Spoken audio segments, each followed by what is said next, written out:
This is an example, though, this interior of this ship of, a very monochromatic environment. Everything's made of wood, yet they did a great job of breaking it up and making it look incredibly interesting.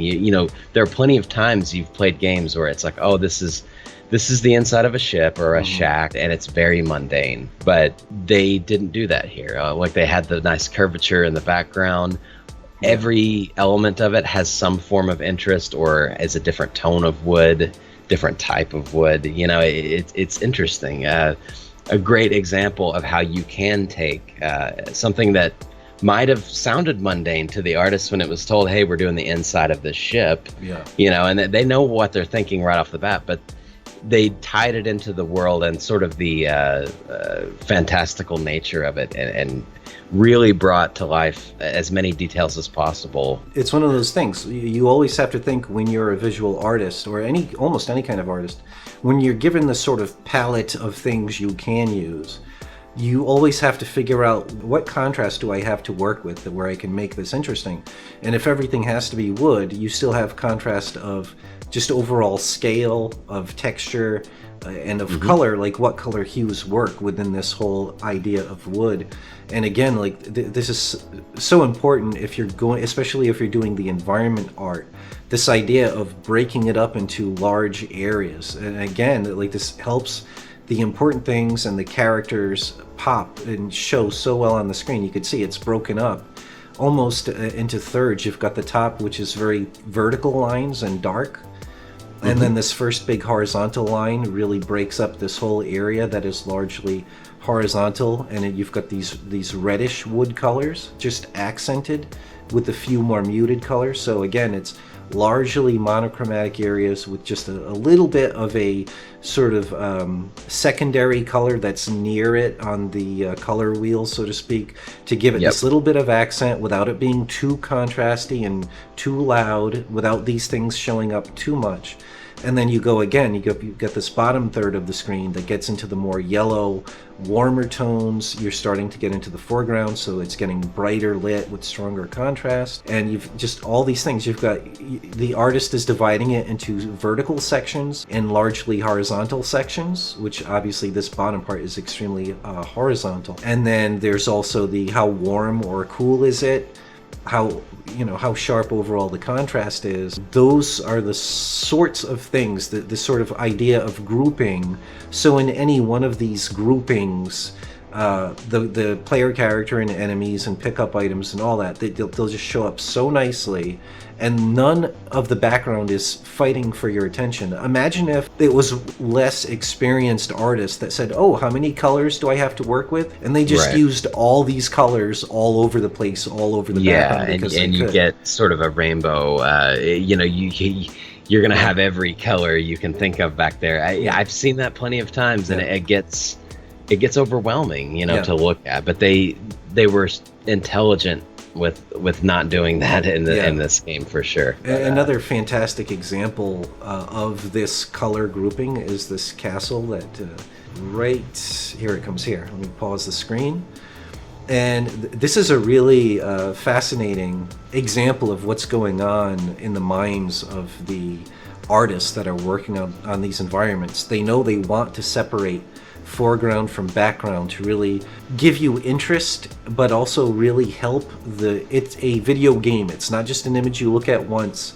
It's going to be a movement. It's critically important to the player. They immediately know what's important and what's not. They want that sense of that illusion of depth and distance. So you could see they pushed that background really far back and tinted it green, so it's more interesting than if the whole thing, it would be so easy to fall into a trap that we've seen so many games and pixel artists fall into, where it's like, oh, a castle, okay, everything's stone, everything's gray, and you've got the same sort of texture and the same hues everywhere. But they really took the opposite to a beautiful extreme in this game and in this environment especially, where you can see this is supposed to be the same stone wall face right here, and the artists very, very cleverly let you know this is due to lighting. that there's a lighting issue that is tinting the background, that's making it dark and making it tinted green. And you could see over here, this is what I love about this, it's so clever. Remember, in the 16-bit days, things were broken into which palette group it could use. It was back in the 8-bit Nintendo days, it was little groups of 4 colors. In the 16-bit days, it tended to be more usually 16, sometimes 8 color grouping. And so you could see here, I guarantee the seam between the tiles is right here vertically. So the background graphic artist used this palette to transition into black, or almost black right here, and then used these tiles with a different palette, but also transitioned to black, so that you'd have this invisible seam broken up by lighting, or the illusion of lighting, that's going to let your brain know that this is the same stone surface that's just being affected by lighting as it transitions into this darker green palette. And it's just one of those ways, like, instead of this artist going, oh well, I have to do a castle, and not sort of rising to the challenge to figure out how to make it interesting. Yeah, there are some great parts of the castle which show a lot of that. Yeah, like this sort of stuff with the pillar and the design of the floor there, like the extra care taken even with that. I mean, it's so easy to just make a simple plane, you know, out of stone or what have you, or brick, and to fall into that everything's the same size and shade brick mentality of just brick-tastic. You know, you see it a lot of times with city designs in old games, you know, but a lot of times in castles too. But they didn't do that. Yeah, there's plenty of that going on in the very back, but they broke it up with larger bricks. And then the foreground stuff is totally different. It's a totally different scale and lighting and everything, and it's masterfully done for something that could have been very mundane had they maybe had to rush it or not had the time or the budget or what have you, you know. And so again, when your so-called palette is limited, and I don't mean necessarily just how many colors you have to choose from, I mean things you have at your disposal, things you can contrast. When that's limited, it's the artist's job to rise to the challenge and say, okay, well, what can be different in these things? If everything has to be stone, how many different types of stone with different hues and different texture and different contrast and different scale, as Corey mentioned? You have this overall repeating standard brick, like offset pattern in the background. But then they broke that up with some bricks being much more in shadow, some bricks being drastically larger, and then this very organic sculpture that they put into the wall, which is it's awesome. It looks like it's a hole for bats, like it's a bat nest or something. But then there's the other thing, again, how I pointed out vertical sections versus horizontal.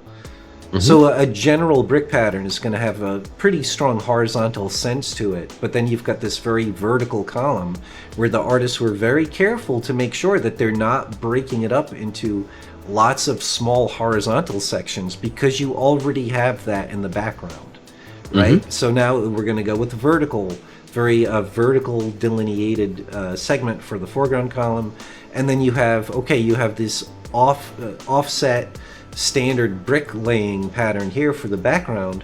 So the floor, even though it's also stone, it's large tiles that are in a grid pattern instead of an offset brick pattern. And then you've got this really nice accenting along the edge, which has very organic sculpting in there. And that's a sort of thing where a lot of artists, even very good artists, they're not going to think about and be creative with those sorts of things to really add all this richness and these contrasts that aren't overly contrasty. It's there. It makes the whole thing look more interesting without fighting for your attention. You're never going to be distracted by this while you're playing and go, oh crap, I thought that was an enemy, or I thought, you know what I mean? It's like, some artists would have, like that little organic design there on the edge of the floor. Some artists would have had had way too much fun doing that all over the place, and it would have looked like, wow, that's overwhelmingly weird, you know. But this one was like, okay, I'm going to use it down here on this edge, so it emphasizes the edge of the floor, and that's all it needs to do. And then everything else is going to have its own flavor as far as the way it looks. And it was very excellently done. Yeah. Now, I do know that this game, since it was canceled, it makes me wonder how much of it was made when it was canceled and how much they finished after the fact. Like years later. It would be interesting to know that. If anybody does know, let us know. We're curious about this game as well. But Oh, and just speaking about what you were saying earlier made me think about that whole concept of less is more. How artists would be tempted to add this kind of like organic sculptural detail everywhere. Like that's like seasoning. It's like, if you have some strong seasoning like garlic or whatever, and a little bit of garlic gives it this nice little accent and punch. And then, like, someone might just go, okay, garlic equals good, therefore the more garlic, the better. And then eventually you've got something that tastes like nothing but garlic.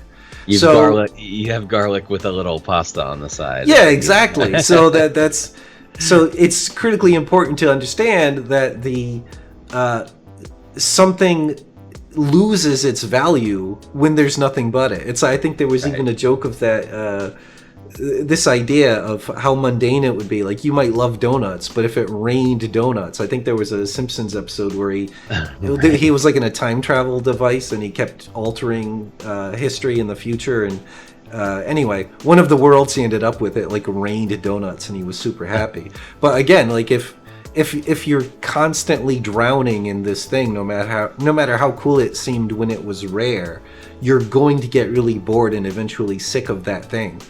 You know what I mean? But anyway, and it's very much that case visually. You should always shoot for good quality, good rendering style, but it is that contrast. It's hitting the splash of the its uniqueness is part of what gives it the value. So if we look at this, they only have so much memory and so many tiles to use, and here's this column that most of the segments are identical.